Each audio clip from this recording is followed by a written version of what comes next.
Welcome to the beat, everyone. We're monitoring live pictures from Los Angeles as we come on the air right now. People are continuing these protests after what has widely been reported as the Trump administration's escalation. 700 Marines now deployed by the administration, arriving today. You can see some of the indications of this type of military presence on American streets. This is a rare effort to deploy U.S. troops inside the U.S. for what would seem like policing purposes, although the details are in debate, and that's what will really matter legally. The move could be illegal. It depends on what the Marines are ultimately tasked with doing and what they do. California's governor pushing back, suing Trump for allegedly illegal use of federal forces. And today, California is formally seeking an emergency restraining order to stop any further activity by the Marines you just saw there, who are just getting started, and the National Guard troops. We can tell you judges are usually hesitant, though, to intercede in these kind of conflicts in real time. Overall, the initial protests over these ICE raids have clearly morphed into something larger. The president seeking this conflict, seeking a chance to use what are clearly extraordinary powers, unusual powers, rarely deployed federal powers, while overruling the sitting governor of the state. Democrats have been pushing back. They are taking him to court, as mentioned. But overall, in what is still an early period in the second term of this unusual Trump presidency, the nation is facing a wider reckoning over a president who confesses what are improper goals, recently arresting some opponents in the Democratic Party because they disagree with him. In a case that, again, a lot's going on, you're forgiven if it's hard to keep track, but that case, that arrest, very dramatic, of a Democratic mayor in his own city, dropped. The case fell apart. The lawyers tasked with defending the arrest admitted a type of wrongdoing in court. That mayor is now suing the Trump administration, but that would appear to be an improper use of force by evidence of the fact that they didn't even stick with the case. But remember, this week, as we see soldiers in the streets, the president is threatening the same type of arrest against the California governor in this clash, Governor Newsom. He's basically said, bring it on. But that is where we are. And Trump is leaning into this very controversy over the use of these powers in the Guard, warning of big force against protesters, which would sound like people exercising constitutional rights if they peacefully protest. But that's his warning to people who might come to the planned D.C. parade this weekend. If there's any protester who wants to come out, they will be met with very big force. By the way, if for those people that want to protest, they're going to be met with very big force. Let's take this seriously. Protests met with big force. The public warning from the sitting president. This isn't campaign rhetoric. This isn't some lurching, sloppy statement somewhere along the line being taken out of context. This is being said right now by your president as he tests whether he can get away with putting Marines in the streets. And not just any streets, the streets of California, which he has publicly said he views as the type of place filled with the type of Americans that he wants to patrol, that he views as some type of opponent. But like every president, Donald Trump took an oath in public to uphold the Constitution. And so we can report as news, even if it sounds like bad news, that the president is quite blatantly undercutting the oath he took today by vowing big force for people exercising constitutional rights to assemble and protest and speak, while using this rare, courts haven't said whether it's illegal or not, but rare instance of extreme military-style federal force in California. You have the statement matched by the action. This week's clash, which clearly is not an overnight event, is one of Trump's choosing. What started with deportation powers is now about limits potentially on Trump's power. The president does not have the legal power to police daily life in states and cities. That is what states do under federalism. That's why you have state officers, state representatives that you vote for, local police, not federal agents running through your home. President also doesn't have the legal power to silence or threaten dissent, although it is clear that he welcomes a clash on those terms. As for the actual protests, let's tell you here in the news what we know. They have occurred now across roughly 4 days. Hundreds of people have gathered in different locations. On Monday night, there were about 100 arrests. There were some violent incidents. The situation required law enforcement, which traditionally patrols these areas. But these gatherings, to be clear, although there are some dramatic moments in footage, just by the scale, and we've covered this and we have our reporters on the ground there, these gatherings are not anywhere near Los Angeles's largest security challenges, from championship celebrations to the city's Oscars or the Grammys, or in the realm of politics, the much, much larger protests that ripped across that city and others in 2020 over BLM. And so we mentioned that to remind you, neither LAPD or the sitting governor concluded that federal backup was necessary. And yet, federal force is being crammed into that city now, including Marines. Donald Trump's intervention involves 4,000 total National Guard troops, because he's doubled the number now.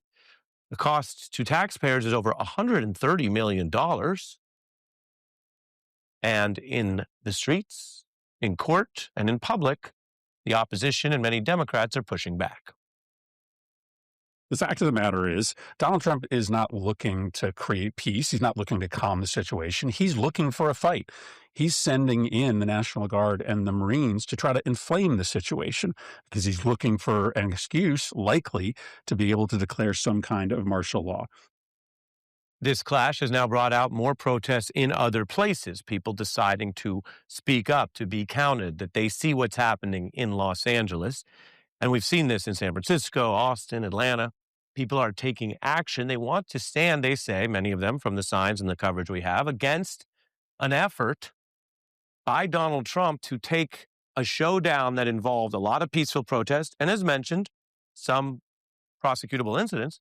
But for him to try to take that and turn it into the rationale to deploy the National Guard or now the Marines in these other places, people are standing up. And this is a democracy. So against pressure, there is still, until and unless the Constitution actually breaks and we live in a different kind of country, there is obviously, this is just a fact, a role for the people to stand up or stand down, to get engaged or sit it out. But it's a decision in a democracy people still make, which is a point that our colleague Rachel Maddow made on MSNBC just last night, which we can observe drew some headlines about how to respond to this test that President Trump clearly wants. Will he succeed? Will he get what he wants? And the answer to that will not be found by looking at him or by watching his actions. The answer to that question will come from the people of this country. The most important story of our time is this one. What is this country going to allow him to do? That cuts to the heart of it, doesn't it? The thing about this Trump era, and you can count it from his victory in 2016, you can call it a pause when the country rejected him and rejected efforts to steal the election, or you could call the Biden era as still suffused with a type of MAGA backlash. People could feel that things still weren't all that normal then. But we are clearly now in the shank of the Trump era as he is unbridled in the second term. And the thing about it is what our colleague there, Rachel, said, and what I think resonates clearly, factually, is it's not a policy debate alone. It's not about whether tariffs are a great idea or whether immigration as policy should be higher or lower, which is a very legitimate debate. It is about something else. It is about whether this democracy will hold, and as Rachel put it, and as we quote her, what you and people will decide to do about it. Because there's no waiting for the next moment when the troops are in the streets and the National Guard is there and the president is saying big force against the protests this weekend and the Democrats are being rounded up and arrested. We're there. So how do you challenge the alleged abuses of power? These tests of dissent and democracy? Well, we see it continuing as we monitor how people are acting out there. And I believe we have NBC reporter David Noriega joins us live from Los Angeles. David, can you hear me? I can hear you, Ari. Great. I know we were just setting this up, and now we've been able to get your shot. So go ahead and tell us what you're seeing now. Here, Ari, walk with me for a moment. I want to show you because this is illustrating a really key dynamic that has started to play out over just the last day. So I'm going to walk between the line separating on my right LAPD riot officers and on my left a frankly pretty small group of protesters and a good amount of media. Now, what I've seen happening beginning yesterday is a truly overwhelming show of force by local law enforcement, by LAPD, by LA County sheriffs, by sheriff's departments of other surrounding counties, by police departments of other surrounding cities in LA County.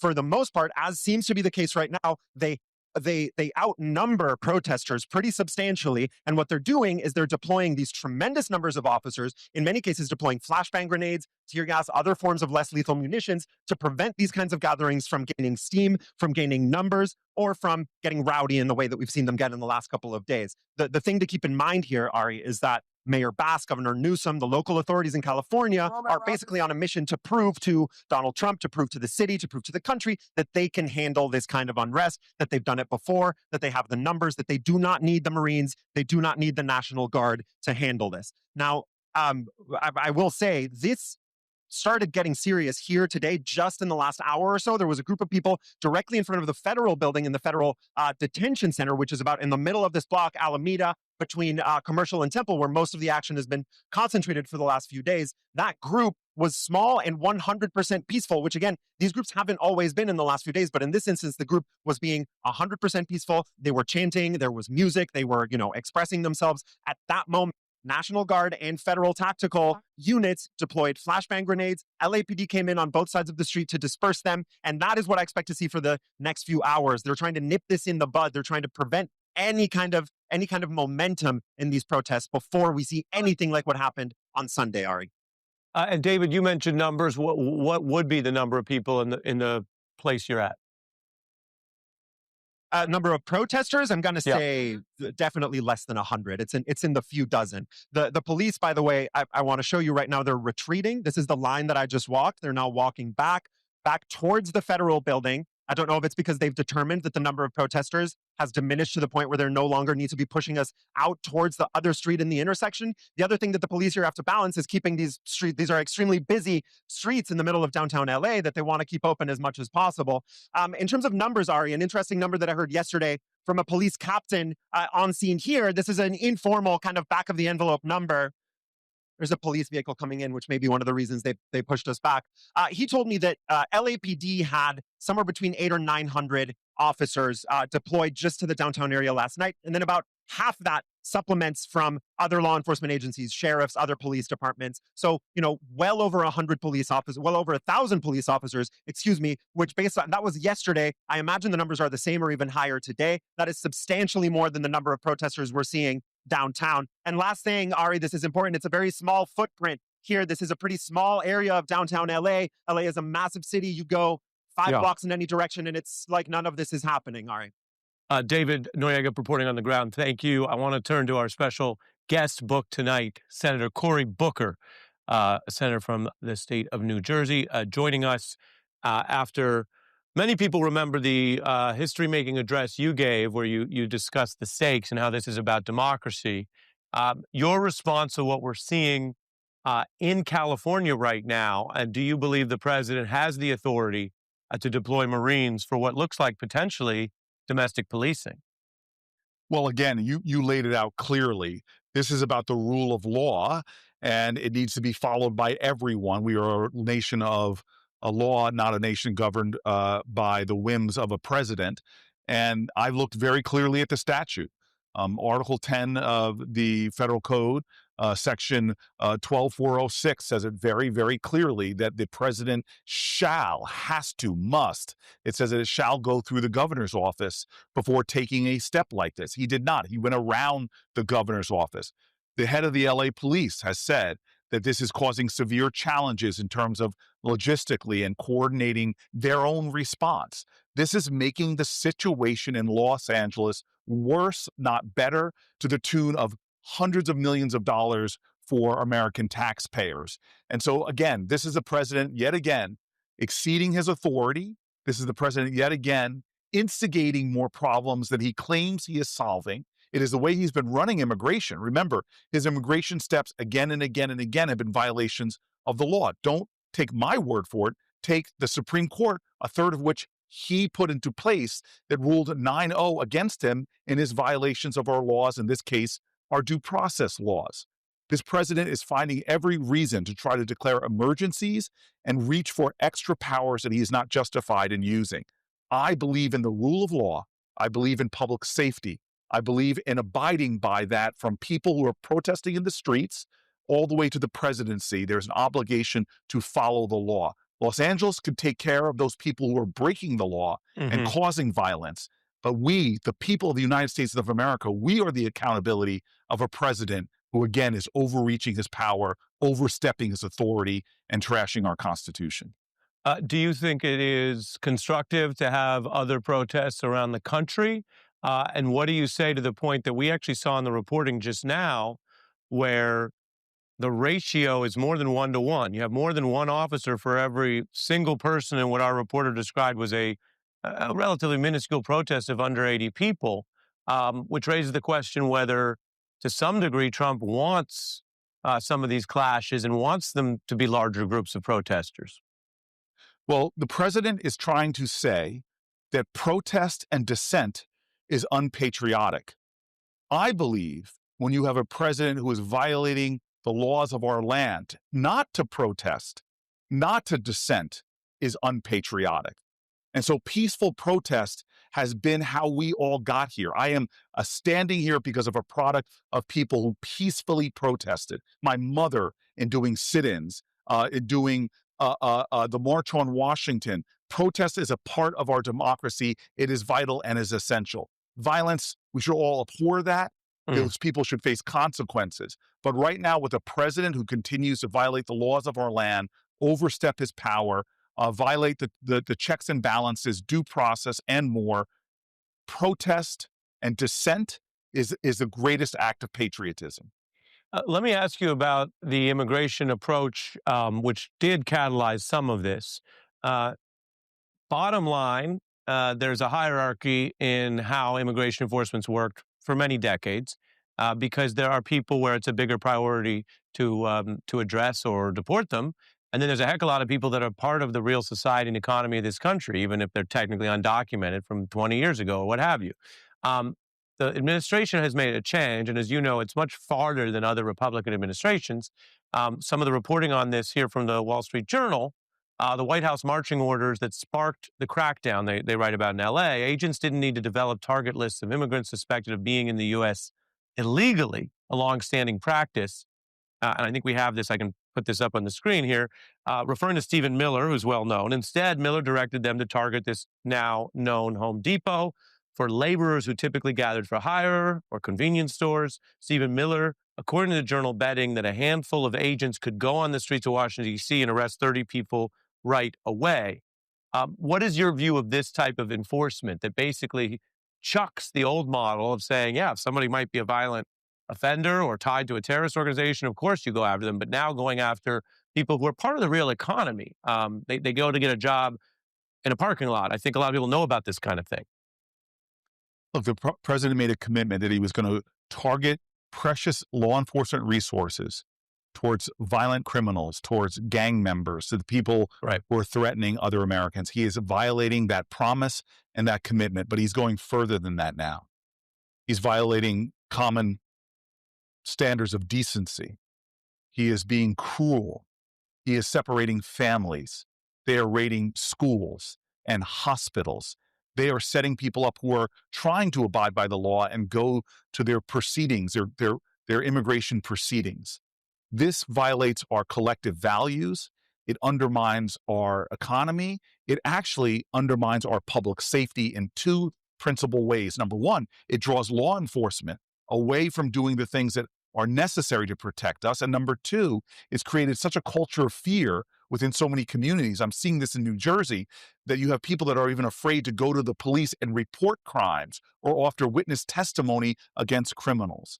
This is a violation of our values. It hurts our economy. It undermines the fabric of our community. And this is exactly what the president said he would not do. And we are right to speak up against it. And some of the tactics they're using, people that are showing no insignias on their uniforms, with their masks covered, throwing people in unmarked vehicles, this actually violates the law as well. And it violates, frankly, an understanding of what other law enforcement officers are now pointing out, making our law enforcement officers more unsafe in communities. And so this is wrong in so many ways. And again, America, we have to speak up and speak out about it. Understood. And really important to hear where your head was at here with the inflection point, the seriousness of what we're facing as a nation right now. Senator Booker, I want to thank you. I'll tell folks what's coming up, our first break of the hour, the legal questions. Many people are looking at the Marines on the streets tonight and saying, is this legal? I'll give you my legal factual breakdown. That's coming up, as well as a Marine Corps veteran, Democratic Congressman Seth Moulton's here in 90 seconds.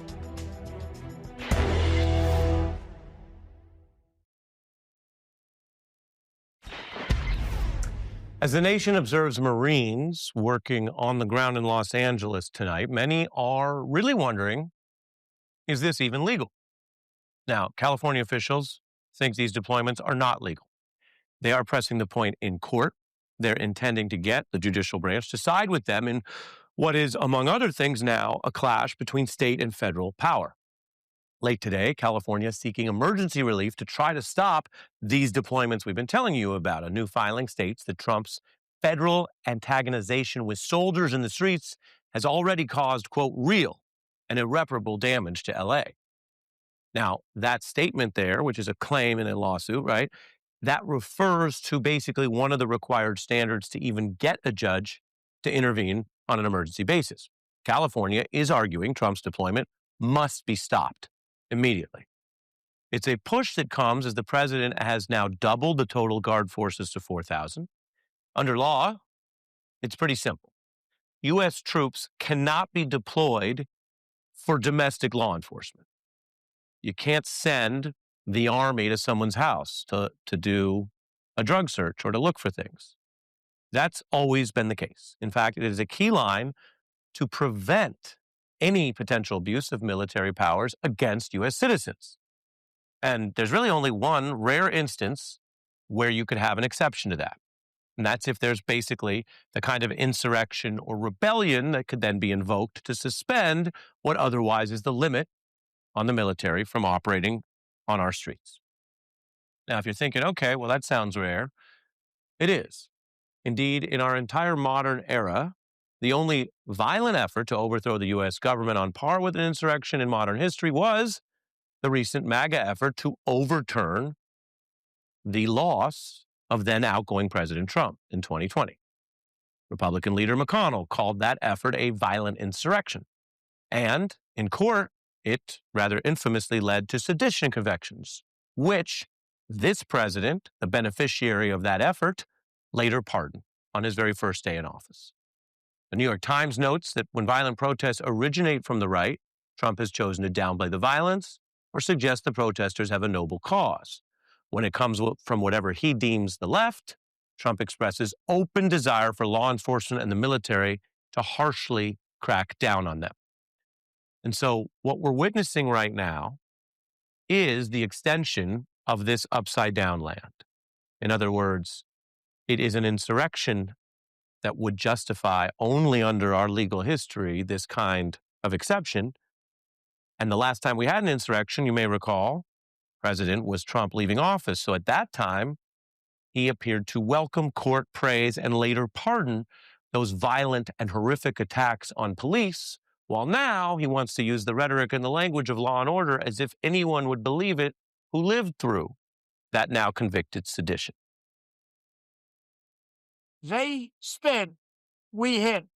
And I told them, nobody's going to spit on our police officers. Nobody's going to spit on our military, which they do as a common thing. They get up to them this far away and then they start spitting in their face. That happens, they get hit very hard. Donald Trump is saying he doesn't like it when they do bad things to police, and even an act like spitting will be met with hitting. But of course, it was a lot of hitting of police that he formally embraced and condoned. People who'd been convicted of attacks on police were let out of jail very early, let out of prison very early because he said, it's all good. And that has to be relevant here when A, you have legal claims involving the exception of insurrection, and B, a country looking up and saying, what is this all about? Is this really about public safety and order? Is this even really about immigration? Or is it about an obvious, proven double standard of a sitting president who has embraced some people who attack police while then turning around and claiming he's concerned about that very thing? Now, the use of the Marines is extremely rare. Governor Newsom vowing a suit over this deployment, saying it's a blatant abuse of power, which he posted online. Under law, it's very clear. You need an actual rebellion. We're talking about a military level challenge to the government. Think civil war or violent ongoing organized insurrection. The AP notes that officials have scrambled to even establish new rules to guide the U.S. Marines in how to patrol citizens because, as I just told you, it's not something they even normally are supposed to do. So they don't have a bunch of rules for it because they don't patrol American streets. There are documents that say warning shots would be prohibited. Troops would be directed to de-escalate, but they could also act in self-defense, the documents say. And so the question is, why are we making up these rules on the fly? And does it sound like a good idea to thrust Marines who were recruited and trained to go patrol abroad to now figure out when and how to shoot Americans in, quote, self-defense? Well, we have a Marine who also writes laws, Congressman Seth Moulton, a veteran, joining us next.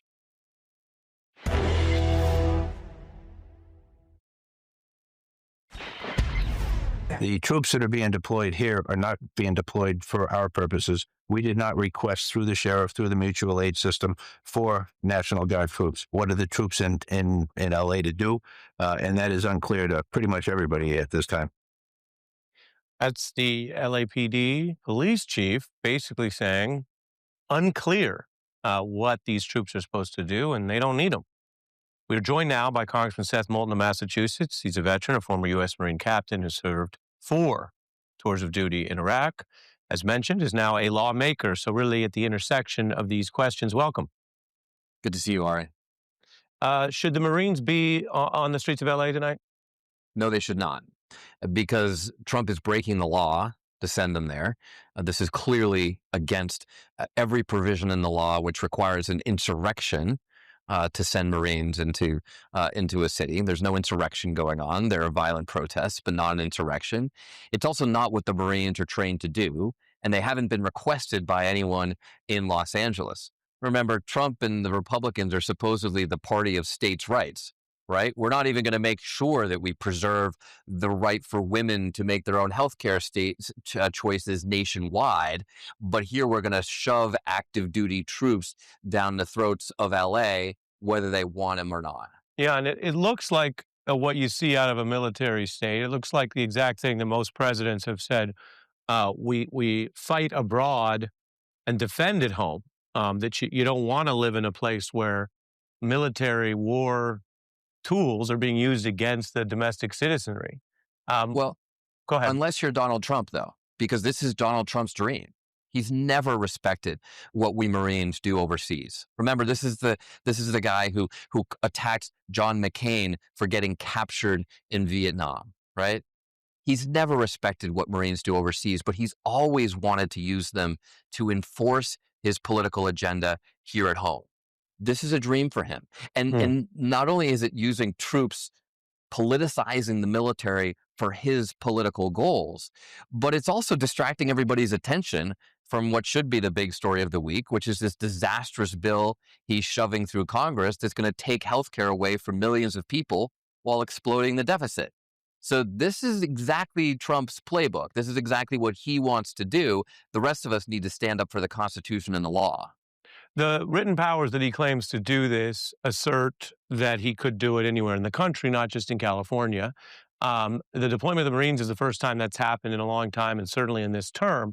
Do you view this as a test case? The courts may stay out of it for a lot of reasons, including if it kind of calms down. Judges love a mootness argument. They love to say, well, this was a problem 2 weeks ago, not today. We'll deal with it when it comes up. And so we may not get a negative precedent out of this. We may just get a few Marines. I mean, 700 is not like what we had in Iraq or what you've done. A few Marines were there once, and he could do it again. Do you view that as a problem where they're exploiting the fact that the courts may not act quickly to then claim a precedent for something that wasn't actually authorized? Absolutely. And we know he's wanted to do this since his first term when he asked then chairman of the Joint Chiefs of Staff, Mark Milley, why he couldn't just shoot protesters in the legs when they were protesting out in front of the White House. His chairman, Milley, and Secretary of Defense at the time told him, you can't do that. Well, now he's handpicked Pete Hegseth as Secretary of Defense, who wrote a book about politicizing the military, because I think Donald Trump believes that if he asks that question of Pete Hegseth, he'll say, go ahead and shoot. You've written and warned about your view of exactly that politicization. Reading from a piece you wrote in February, you said Trump doesn't care about the rule of law. He doesn't want military officers who do care about it getting in his way. That's the difference between a dictatorship and a democracy. You wrote that early on here because you were concerned we could be heading towards the end of a term where if he and the Republicans, let's say there's a Republican successor, be it his vice president or someone else, if they win fair and square, that's the system. If they lose, we have the history that last time he didn't accept that, and now he's trying to involve the military more. What are the guardrails, and what is Congress doing to make sure that the military stays out and then follows the lawful transition of power, at the end of any such term?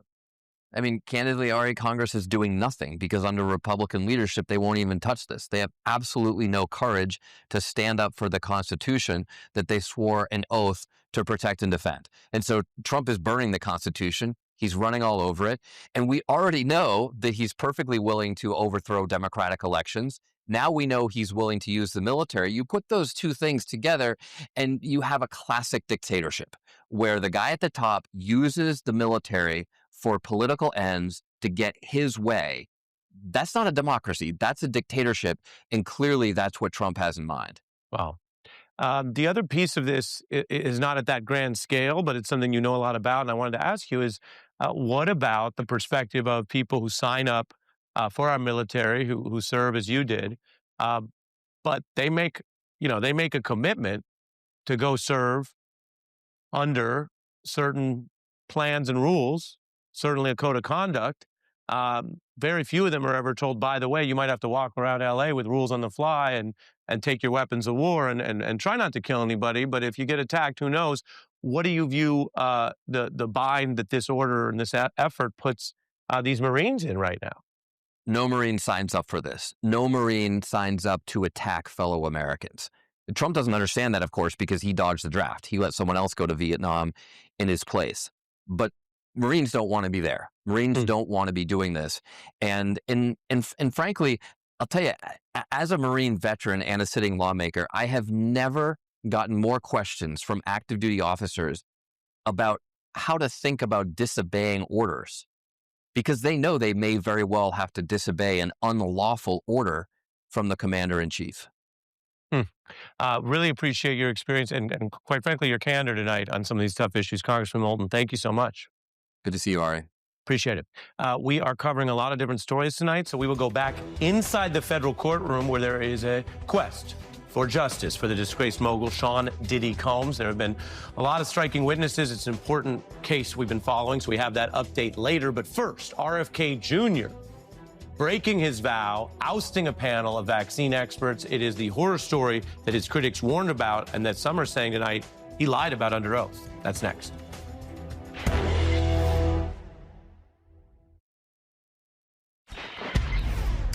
What would really happen if RFK Jr. actually were in charge of health in America? That's one of those questions people wondered about when he was running for office and then when he was bartering as a longtime Democrat, trying to get close to Trump and then saying he wanted to get the job he now has. Well, he assured people in his testimony in getting the job he wouldn't do what he's now doing, which brings us to these headlines. HHS Secretary Kennedy ousting the entire expert panel for vaccines at the CDC. These are the nonpartisan experts, the people that you want medically dealing with this stuff, not the politicians. And by the way, they review the science, they vote on the process, and then the public can either rely on that or not, because it's still a free country. The only question is whether you want medical experts and doctors and scientists doing this for your review or not. And these politicians apparently don't. They're out, all of them. RFK ousting them, a kind of an anti-science, anti-doctor purge. He'll now pick the replacement.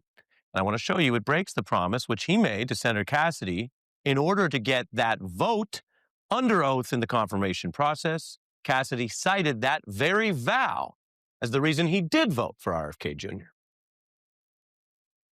It confirmed he will maintain the Centers for Disease Control and Prevention's Advisory Committee on Immunization Practices recommendations without changes. Without changes has turned into all of them are gone. Now, it may not be an enforceable thing, and people can come up with all kinds of wiggle words about what they said under oath, but he was under oath, and he did break that vow. There are protesters who are upset about this going to agency headquarters. RFK Jr. has also ousted the FDA's top vaccine scientist, brought in one of these so-called vaccine skeptics who has had a lot of questions asked about their work and debunked statements. And he's also pulled expert guidelines for children and pregnant women about how they get COVID shots safely. And then there is all of the debunked falsehoods. I knew in May of 2020 that the vaccines were not going to protect against transmission because I was actually reading the monkey studies. There's 25% of Americans who believe that they know somebody who was killed by a COVID vaccine. Killed. 25% of Americans. It used to be when you and I were kids, everybody got measles. And the measles gave you lifetime protection against measles infection. The vaccine doesn't do that. This is who Donald Trump picked. The buck stops with him. This is what the Trump administration is doing day in and day out, against the backdrop of other admittedly important standoffs, like whether the National Guard and Marines are in the streets or whether they cut health care and all these other things we're covering. But in the background is the whittling away of medical expertise and science, which affects everyone and especially children. We will stay on that story. I'm going to fit in a break. We turn next to federal court, where witnesses have been making the case against Sean Diddy Combs in that sex trafficking trial now in its 5th week.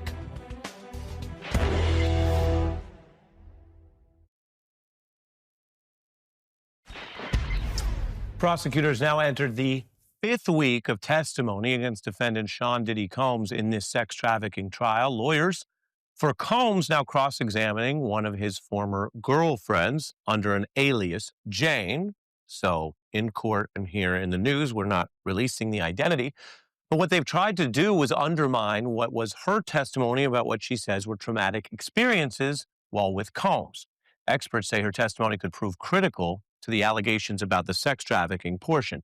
Some of this evidence, of course, against Combs is not necessary to involve witnesses, like graphic video of him beating one other ex-girlfriend. But here, Jane told the court that the mogul would coerce her to have sex with these male escorts during hotel nights, and she said Combs assaulted her. So unlike the video of a different woman, this is testimony, a person saying in court, they were also separately physically assaulted.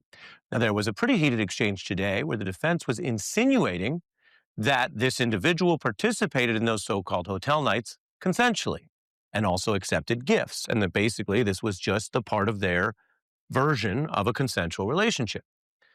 Jane said, with regard to whether she was getting anything, no, I got trauma, and then called for a break to collect herself after that tense exchange.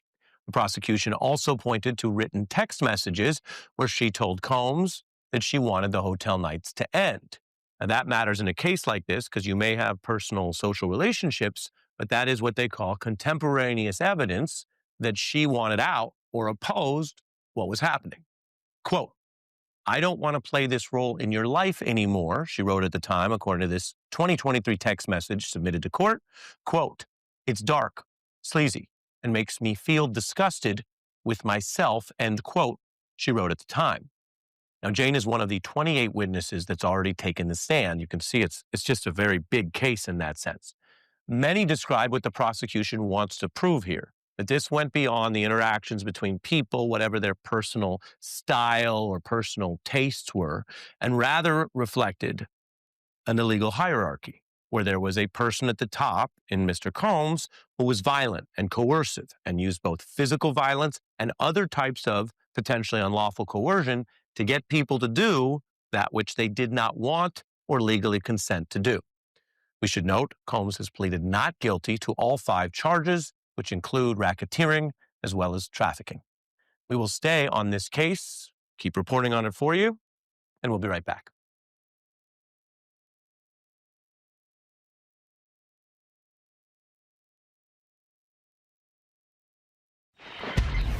The Trump administration's immigration escalation is out of the Project 2025 playbook, something that even Trump officials denied would guide this second term when we asked about it. Why do so many parts of the Republican platform overlap with 25? And we can put examples on the screen for you, including, as I think you know, abortion. It's very simple. President Trump has said he has nothing to do with Project 2025. There are a lot of groups out there on both the right and the left who come up with policy initiatives. What do you say to people who can read these two things and say, okay, Trump and the platform are basically 25 on abortion? Look, I know nothing about Project 2025. Project 2025 has absolutely nothing to do with the past, present, or future. President Trump and President Trump alone will make his own policies. Heritage does such an incredible job, and they're going to lay the groundwork and detail plans for exactly what our movement will do.